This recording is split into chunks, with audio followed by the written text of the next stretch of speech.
Hi hello friends, ಎಲ್ಲರಿಗೂ ನಮಸ್ಕಾರ. ರೇಖಾ ಅಡುಗೆ ಚಾನಲ್ಗೆ ಸ್ವಾಗತ. ಬನ್ನಿ, ಇವತ್ತು ಯುಗಾದಿ ಹಬ್ಬ ಸ್ಪೆಷಲ್ ಆಗಿ ಹೆಸರುಬೇಳೆಯಿಂದ ಒಬ್ಬಟ್ಟು ಮಾಡೋದು ತೋರಿಸ್ಕೊಡ್ತೀನಿ.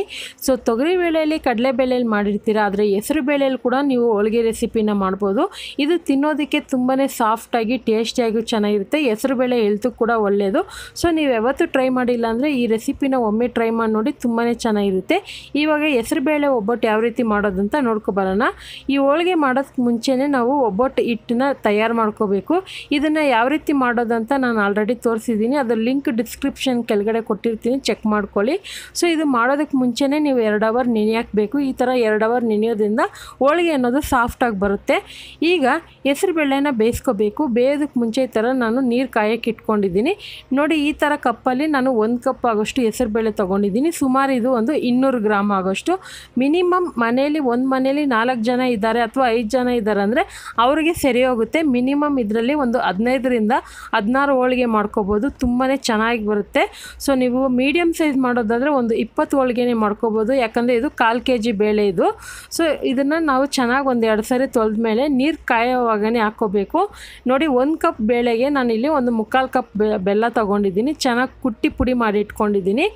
ಆವಾಗ ನಿಮಗೆ ಅಳತೆ ಕರೆಕ್ಟಾಗಿ ಗೊತ್ತಾಗಲಿ ಅಂತ ನಾನು ನಿಮಗೆ ತೋರಿಸ್ತಾ ಇರೋದು. ಹೆಸರುಬೇಳೆ ಒಂದು 10ರಿಂದ 15 ನಿಮಿಷದೊಳಗೆ ಬೆಂದ್ಕೊಳ್ಳುತ್ತೆ. ಅದಕ್ಕಂದ್ಬಿಟ್ಟು ನೀವು ಕುಕ್ಕರಲ್ಲಿ ಬೇಯಿಸೋಕ್ಕೆ ಹೋಗಬೇಡಿ. ಕುಕ್ಕರಲ್ಲಿ ಬೇಯಿಸಿದ್ರೆ ಗೊತ್ತಾಗುತ್ತಲ್ವ, ಸೊ ದಾಲ್ ಆಗೋಗುತ್ತೆ. ಅದಕ್ಕೋಸ್ಕರ ಕುಕ್ಕರಲ್ಲಿ ಬೇಯಿಸಬೇಡಿ. ಪಾತ್ರೆಯಲ್ಲೇ ನೀವು ಮೀಡಿಯಮ್ ಫ್ಲೇಮಲ್ಲಿ ಇಟ್ಕೊಂಡು ಬೇಯಿಸ್ಕೊಳ್ಳಿ. ಈಗ ಇದು ಚೆನ್ನಾಗಿ ಬೆಂದಿದ ಮೇಲೆ ಇದನ್ನು ಸೋದಿಸ್ಕೊತಾ ಇದ್ದೀನಿ. ನೋಡ್ತಾ ಇರ್ಬೋದು, ನೀರು ಸ್ವಲ್ಪ ಕಡಿಮೆನೇ ಹಾಕಿದ್ದೆ ಬೇಯೋದಕ್ಕೆ. ನೀವೇನಾದರೂ ಇದೇ ಬೇಳೆ ನೀರಲ್ಲಿ ರಸ ಮಾಡೋದಾದರೆ ಸೊ ನೀರು ಜಾಸ್ತಿ ಹಾಕಿ ಬೇಯಿಸ್ಕೋಬೋದು. ಈಗ ನೋಡಿ, ಸ್ಟವ್ನ ಸಿಮ್ಮಲ್ಲಿ ಇಟ್ಕೊಂಡು ಈಗ ಇದಕ್ಕೆ ನಾನು 3/4 ಕಪ್ ಆಗೋಷ್ಟು ಬೆಲ್ಲನೂ ಒಂದು 2 ಏಲಕ್ಕಿ ಹಾಕ್ಕೊಂಡು ಜಸ್ಟ್ 2 ನಿಮಿಷ ಇದನ್ನು ಹಾಗೆ ಮಿಕ್ಸ್ ಮಾಡ್ಕೊತೀನಿ. ಇದನ್ನು ನೀವು ಸಕ್ಕರೆ ಯೂಸ್ ಮಾಡಿ ಕೂಡ ಮಾಡ್ಕೊಬೋದು. ಬೆಲ್ಲ ಕೂಡ ಚೆನ್ನಾಗಿರುತ್ತೆ. ಅಥವಾ ಪೌಡರ್ ಬೆಲ್ಲ ಸಿಕ್ಕಿದ್ರೆ ಅದು ಕೂಡ ಯೂಸ್ ಮಾಡ್ಕೊಳ್ಳಿ.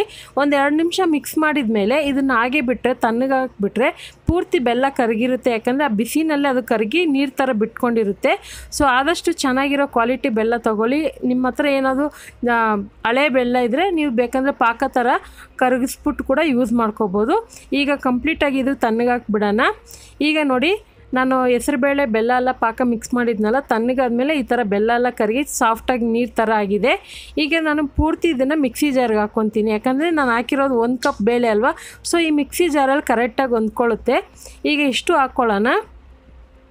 ಸೊ ನಾರ್ಮಲ್ ನೀವು ಎಲ್ಲ ಥರದ ತೊಗರಿಬೇಳೆ ಕಡಲೆಬೇಳೆಯಲ್ಲಿ ಮಾಡಿರ್ತೀರಲ್ಲ, ಅದೇ ಥರನೇ ಅದೇ ಟೇಸ್ಟ್. ಇದು ತುಂಬಾ ಚೆನ್ನಾಗಿರುತ್ತೆ. ಖಂಡಿತ ಟ್ರೈ ಮಾಡಿ ನೋಡಿ. ಸೊ ಇವಾಗ ಹೆಸರುಬೇಳೆ ಅಂದರೆ ಎಲ್ಲ ಸೀಸನಲ್ಲೂ ನಿಮಗೆ ಸಿಗುತ್ತೆ. ಮನೇಲಿ ಯಾವಾಗೂ ಮಾಡ್ಕೋಬೋದು ನೀವು. ಈಗ ಇದನ್ನು ನಾನು ಮಿಕ್ಸಿನಲ್ಲಿ ರುಬ್ಕೊಬರ್ತೀನಿ. ರುಬ್ಬೋದು ಯಾವ ರೀತಿ ಅಂದರೆ, ಸೊ ಆನ್ ಆಫ್ ಮಾಡಿ ಒಂದು 30 ಸೆಕೆಂಡ್ ಆನ್ ಮಾಡಿ ಆಫ್ ಮಾಡಿ, ಆನ್ ಮಾಡಿ ಆಫ್ ಮಾಡಿ. ಯಾಕಂದರೆ ಇದು ತರ್ತರಿಯಾಗಿ ರುಬ್ಬಕ್ಕೆ ಹೋಗಬಾರ್ದು, ಸ್ವಲ್ಪ ಸಾಫ್ಟಾಗಿ ರುಬ್ಕೋಬೇಕು. ಸೊ ಬೇಳೆ ಒಬ್ಬಟ್ಟು ಅಂದರೆ ಸ್ವಲ್ಪ ತರ್ತರಿಯಾಗಿ ರುಬ್ಕೊತೀರಿ. ಇದು ಹೆಸರು ಬೇಳೆದಲ್ವ, ಸ್ವಲ್ಪ ಸಾಫ್ಟಾಗಿ ರುಬ್ಕೊಳ್ಳಿ. ಸೊ ಇವಾಗ ರುಬ್ಬಿದ ಮೇಲೆ ಅದೇ ಪಾತ್ರೆಗೆ ಹಾಕಿಟ್ಕೊಂಡಿದ್ದೀನಿ. ಈಗ ಇದಕ್ಕೆ ಒಂದು 1/2 ಕಪ್ ಆಗೋಷ್ಟು ತೆಂಗಿನಕಾಯಿನ ತುರಿದು ಹಾಕ್ಕೊತಾ ಇದ್ದೀನಿ. ನೀವು ಏಲಕ್ಕಿ ಬೇಕಂದರೆ ತೆಂಗಿನಕಾಯಲ್ಲೇ ತುರಿಯೋವಾಗೇ ಹಾಕ್ಕೋಬೋದು. ನಾನು ಮಿಕ್ಸಿನಲ್ಲಿ ತುರ್ಕೊಂಡಿರೋ ತೆಂಗಿನಕಾಯಿ. ಈಗ ಇದನ್ನೆಲ್ಲ ಹಾಕ್ಕೊಂಡು ಮಿಕ್ಸ್ ಮಾಡ್ಕೊಳ್ಳೋಣ. ಸೊ ಹೋಳಿಗೆ ಹೂರ್ಣ ಅಂತಾರಲ್ಲ, ಇದು ನೋಡ್ತಾ ಇರ್ಬೋದು, ಇಷ್ಟು ಸಾಫ್ಟಾಗಿರಬೇಕು. ಆವಾಗೇ ನಿಮಗೆ ಒಬ್ಬಟ್ಟಲ್ಲಿ ಸೊ ನಾವು ಒಬ್ಬಟ್ಟು ತಟ್ಟುವಾಗ ಎಲ್ಲ ಕಡೆ ಸ್ಪ್ರೆಡ್ ಆಗುತ್ತೆ ಹೂರ್ಣ. ಏನಾದರೂ ಅಕಸ್ಮಾತ್ ಏನಾದರೂ ಇದು ಗಟ್ಟಿ ಅನಿಸಿದ್ರೆ ಒಂದು ಸ್ವಲ್ಪ ನೀವು ಇನ್ನು ತೆಂಗಿನಕಾಯಿನ ಪೇಸ್ಟ್ ಮಾಡಿ ಕೂಡ ಮಿಕ್ಸ್ ಮಾಡ್ಕೋಬೋದು. ಆವಾಗ ಸಾಫ್ಟಾಗಿ ಬರುತ್ತೆ. ಆದರೆ ನೋಡಿ, ಇವಾಗ ಕರೆಕ್ಟಾಗೇ ಇದೆ. ಇದನ್ನು ನಾನು ಒಂದು ಮೀಡಿಯಮ್ ಸೈಜಾಗಿ ಈ ಥರ ಲಾಡು ಥರ ಉಂಡೆ ಮಾಡಿ ಇಟ್ಕೊತಾ ಇದ್ದೀನಿ. ನಾನು ಹೇಳ್ದಂಗೆ ಇದರಲ್ಲಿ ಒಂದು 15ರಿಂದ 16 ಹೋಳಿಗೆ ಮಾಡ್ಕೋಬೋದು. ಚಿಕ್ಕ ಸೈಜ್ ಅಂದರೆ ಒಂದು 20 ಮಾಡ್ಕೊಬೋದು. ಈ ಹೋಳಿಗೆ ತಟ್ಟೋದಕ್ಕೆ ನಾನು ಈ ಥರ ಎಣ್ಣೆ ಕವರ್ ಯೂಸ್ ಮಾಡ್ತಾಯಿದ್ದೀನಿ. ನಿಮ್ಮ ಹತ್ರ ಬಟರ್ ಪೇಪರು ಅಥವಾ ಬಾಳೆ ಎಲೆ ಅಥವಾ ಒಬ್ಬಟ್ಟು ಶೀಟು ಯಾವುದಾದ್ರೂ ಪ್ಲಾಸ್ಟಿಕ್ ಕವರು ಯಾವುದಾದ್ರೂ ಯೂಸ್ ಮಾಡ್ಕೋಬೋದು. ಇಲ್ಲಿ ಇಟ್ಟು ಮೀಡಿಯಮಾಗಿ ತಗೊಂಡು ಇದನ್ನು ಎಣ್ಣೆ ಹಾಕಿ ಈ ಥರ ಪ್ರೆಸ್ ಮಾಡ್ಕೊತಾ ಇದ್ದೀನಿ. ಸೊ ನಾನು ತಗೊಂಡಿರೋಂಥ 1/4 kg ಹೆಸರುಬೇಳೆಗೆ 1/4 kg ಮೈದಾ ಹಿಟ್ಟು ಕಲಿಸ್ಕೊಳ್ಳಿ ಸಾಕು. ನಿಮ್ಗೆ ಅಳತೆ ಹೇಳ್ತಾ ಇದ್ದೀನಿ. ನಿಮ್ಗೆ ಅಳತೆ ಗೊತ್ತಾಗಬೇಕು ಅಂದರೆ 1/4 kg ಹಿಟ್ಟು ಬೇರೆ ಮೈದಾ ಹಿಟ್ಟಲ್ಲೂ ಮಾಡ್ಕೊಬೋದು. ಅಥವಾ ನೀವು ಚಿರೋಟಿ ರವೆ ಯೂಸ್ ಮಾಡೋದಾದರೆ 2 ಅರ್ಧ ಒಂದು 100 ಗ್ರಾಮ್ ರವೆ, ಒಂದು 100 ಗ್ರಾಮ್ ಮೈದಾ ಹಿಟ್ಟು ಕೂಡ ಮಿಕ್ಸ್ ಮಾಡ್ಕೊಬೋದು. ಸೊ ಹಿಟ್ಟು ಕಲಸಾಗ ಒಂದು ಸ್ವಲ್ಪ ಅರಿಶಿನ ಪುಡಿ ಹಾಕಿ ಒಂದು ಚಿಟಿಕೆ ಉಪ್ಪು ಹಾಕಿ ಮಿಕ್ಸ್ ಮಾಡಿರೋದು. ನೋಡಿ, ಇವಾಗ ನಾನು ತೋರಿಸ್ತಾ ಇದ್ದೀನಲ್ಲ, ಈ ಥರ ಪ್ರೆಸ್ ಮಾಡ್ಕೊಳ್ಳಿ. ಸ್ಟಾರ್ಟಿಂಗಲ್ಲಿ ಸ್ವಲ್ಪ ಪ್ರೆಸ್ ಮಾಡಿದ್ರೆ ಎಲ್ಲ ಕಡೆ ಊರ್ನ ಹೋಗುತ್ತೆ. ಆನಂತರ ನಿಮಗೆ ಯಾವ ಥರ ಬೇಕು ಆ ಥರ ತಟ್ಕೋಬೋದು.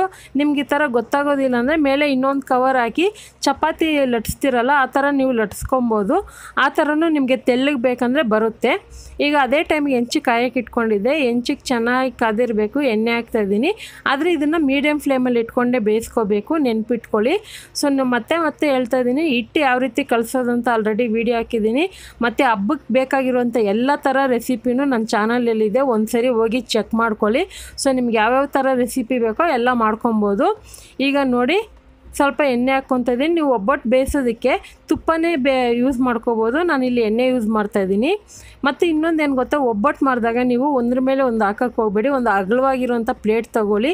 ಸೊ ದೊಡ್ಡ ಈ ಬಿರಿಯಾನಿ ಪಾತ್ರೆ ಪ್ಲೇಟು ಅಥವಾ ಅಕ್ಕಿ ಕೇರೋ ಅಂಥ ಮರ ಎಲ್ಲ ಇರುತ್ತಲ್ವ, ಅದ್ರ ಮೇಲೆ ಒಂದು ಪೇಪರ್ ಹಾಕ್ಬಿಟ್ಟು ನೀವು ಒಬ್ಬಟ್ಟನ್ನ ಹಾಕಿ ಪೂರ್ತಿ ಕಂಪ್ಲೀಟಾಗಿ ತಣ್ಣಗೆ ಮಾಡಿ ಸೊ ಫ್ರಿಜ್ಜಲ್ಲಿ ಒಂದು ಬಾಕ್ಸಲ್ಲೂ ಅಥವಾ ಜಿಪ್ಲಾಕ್ ಕವರಲ್ಲಿ ಇಟ್ಕೊಂಡು ನೀವು ಸ್ಟೋರ್ ಮಾಡ್ಕೋಬೋದು. ಒಂದು ವಾರವರೆಗೂ ಇಟ್ಕೊಂಡು ನಿಮ್ಗೆ ಯಾವಾಗ ಬೇಕು ಅವಾಗ ಬಿಸಿ ಮಾಡ್ಕೊಂಡು ತಿನ್ಬೋದು, ಚೆನ್ನಾಗಿರುತ್ತೆ. ಇಲ್ಲ ಹಬ್ಬಕ್ಕಂತಲೇ ನೀವು ಮಾಡಬೇಕು ಸ್ವಲ್ಪ ಕ್ವಾಂಟಿಟಿನಲ್ಲಂದರೆ ಈ ಥರ ನೀವು ಕಡಿಮೆ ಬೇಳೆ ಹಾಕಿ ಕೂಡ ಮಾಡ್ಕೊಬೋದು. ಚೆನ್ನಾಗಿ ಸುತ್ತಲೂ ಈ ಥರ ಸೌಟಿಂದ ಪ್ರೆಸ್ ಮಾಡಿ ಬೇಯಿಸ್ಕೊಳ್ಳಿ. ಚೆನ್ನಾಗಿ ಬೇಯಬೇಕು. ಯಾಕಂದರೆ ಮೈದಾ ಹಿಟ್ಟು ರವೆ ಎಲ್ಲ ಹಾಕಿ ಹಿಟ್ಟು ಕಲಿಸಿರ್ತಾರಲ್ವ, ಚೆನ್ನಾಗಿ ಬೆಂದಿಲ್ಲ ಅಂದರೆ ಜೀರ್ಣ ಆಗೋದಿಲ್ಲ. ಸೊ ನಾನು ಎಲ್ಲ ಒಬ್ಬಟ್ಟು ಇದೇ ರೀತಿ ಮಾಡ್ಕೊತೀನಿ. ಖಂಡಿತ ಇವತ್ತು ತೋರಿಸಿರುವಂಥ ಹೆಸರುಬೇಳೆ ಹೋಳಿಗೆ ರೆಸಿಪಿ ನಿಮಗೆಲ್ಲ ಇಷ್ಟ ಆಗಿದ್ರೆ ನೀವು ಸಹ ಈ ಹಬ್ಬಕ್ಕೆ ಅಥವಾ ಯಾವುದೇ ರೀತಿ ಮನೇಲಿ ಸ್ಪೆಷಲ್ ಡೇಗಳಲ್ಲಿ ಈ ರೆಸಿಪಿನ ಟ್ರೈ ಮಾಡಿ ನೋಡಿ. ನಿಮ್ಗೆ ಯಾವ ಥರ ಬಂತು ಅನ್ನೋದನ್ನ ಕಮೆಂಟ್ ಮೂಲಕ ತಿಳಿಸಿ. ಹಾಗೆ ನಿಮಗೆ ಯಾವ ಥರ ರೆಸಿಪಿ ಬೇಕಂತಲೂ ಕಮೆಂಟ್ ಮೂಲಕ ತಿಳಿಸಿ. ಖಂಡಿತ ಇವತ್ತಿನ ರೆಸಿಪಿ ಇಷ್ಟ ಆದರೆ ಈಗಲೇ ಒಂದು ಲೈಕ್ ಮಾಡಿ, ನಿಮ್ಮ ಫ್ಯಾಮಿಲಿ ಫ್ರೆಂಡ್ಸ್ ಕೂಡ ಶೇರ್ ಮಾಡಿ. ಮತ್ತಷ್ಟು ಇದೇ ರೀತಿ ಹೊಸ ರೆಸಿಪಿಯೊಂದಿಗೆ ಮತ್ತೊಮ್ಮೆ ಭೇಟಿ ಆಗ್ತೀನಿ. ರೇಖಾ ಅಡುಗೆ ಚಾನಲ್ನ ಪ್ಲೀಸ್ ಸಬ್ಸ್ಕ್ರೈಬ್ ಮಾಡ್ಕೊಳ್ಳಿ. ಈ ವಿಡಿಯೋ ನೋಡಿದ್ದಕ್ಕಾಗಿ ಎಲ್ಲರಿಗೂ ಧನ್ಯವಾದಗಳು.